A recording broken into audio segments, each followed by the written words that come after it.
How to copy a database in Notion. Hey guys, welcome back. In this video, I am going to show you how to copy a database in Notion. So watch till the end and let's dive in.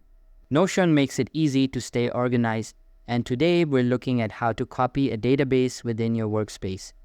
Whether you're duplicating it for backup, a new project, or to reuse its structure, the process is quick and simple. Start by heading to Notion and logging into your account. Once you're inside your dashboard, open the page that contains the database you want to copy. Hover over the database block until the 6-dot icon appears to the left of the title. Click on it to open the Options menu. From the menu, select Duplicate.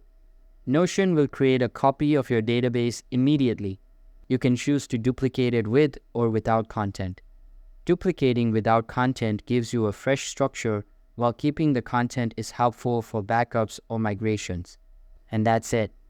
Your database is now copied and ready to use wherever you need it. That's all for the video.